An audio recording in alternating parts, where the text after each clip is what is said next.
남자의 권태기 증상이란 어떤 일이나 상대에 시들해져서 느끼는 실증을 말하는데요. 결혼생활, 연애, 일, 취미 등등 여러 가지 부분에서 오래되고 익숙해져서 더 이상 자극을 받지 못할 때 권태기를 많이 느끼게 됩니다. 특히 연인 간의 권태기는 많은 연인들이 한 번쯤은 겪는 위기인데요. 실제로 이 위기를 넘기는 커플보다는 넘기지 못하고 헤어지는 커플들이 더 많습니다. 이렇게 남자의 권태기 증상이 나타나기 전에 우리는 상대방이 나에 대한 감정이 식었구나 라고 느껴지는 순간이 분명 있었을 겁니다. 어쩔 수 없이 권태기가 오면 티가 날 수밖에 없습니다.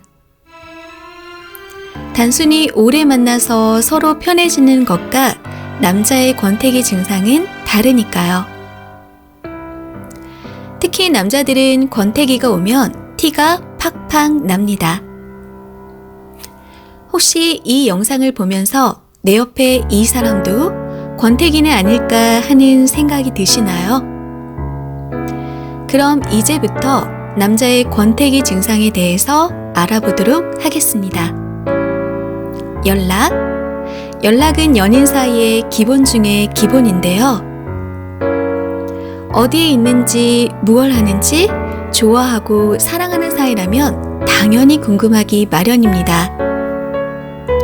분명 처음에는 잠시도 연락이 안 되는 일이 없고 조금이라도 늦게 연락을 할 때면 일일이 설명을 해주던 그 남자가 어느 순간 연락도 없고 연락의 성의가 없어지지는 않았나요? 물론 바쁠 수는 있지만 아예 연락이 되지 않는 건 바쁜 것과는 아주 다른 문제입니다. 처음부터 바쁜 사람이었다면 모르겠지만 어느 날부터인가 하루 종일 바빠서 연락이 되지 않는다면 이건 남자의 권태기 증상이라고 볼 수 있습니다. 다음으로는 스킨십입니다. 스킨십은 애정의 상징 같은 것으로도 볼 수 있는데요. 특히 연인들 사이에 스킨십이 줄어든다면 그건 확실한 남자의 권태기 증상입니다. 사랑하는 감정이 있다면 조금이라도 더 함께 있고 싶고 더 서로 만지고 싶지 않을까요?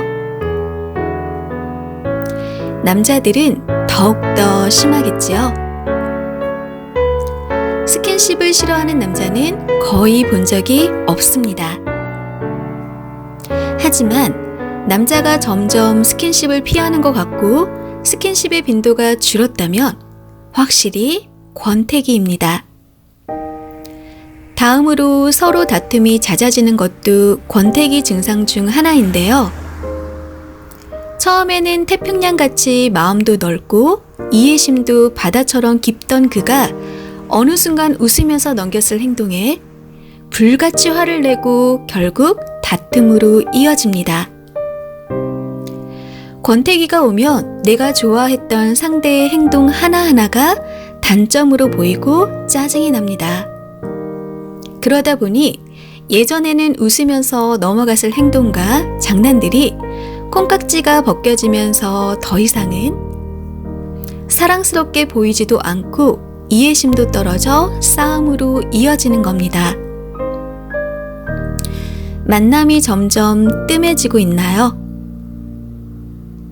얼마 전까지만 해도 보고 싶어서 시간만 있으면 만나고 못해도 일주일에 한 번은 만났는데 만남이 점점 줄어들고 만나자고 먼저 말을 해도 각종 핑계를 대며 자꾸 피하는 느낌이 드나요?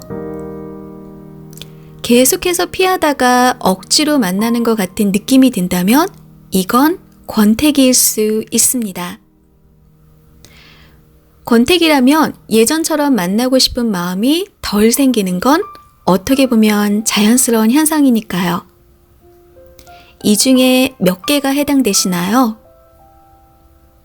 거의 대부분에 해당된다면 이미 남자는 권태기에 접어든 겁니다. 권태기를 이겨내는 건 결코 쉬운 일이 아닙니다. 이때 각자 떨어져서 시간을 가지며 문제를 해결하려는 분들이 많은데 이건 오히려 역효과가 날 수 있습니다. 정말 권태기를 이겨내고 싶다면 서로 이야기도 많이 하고 조금 색다른 시간을 보내는 건 어떨까요? 지금 이 시기가 위기이고 별 설레임이 없을 수도 있지만 이 시간을 무사히 보낸다면 오히려 둘의 사이가 돈독해질 수도 있고 오래가는 커플로 가는 기회가 될 수도 있습니다. 잘 이겨내서 예쁜 연애하세요. 지금까지 스피TV였습니다. 영상이 좋았다면 구독 버튼을 눌러주세요.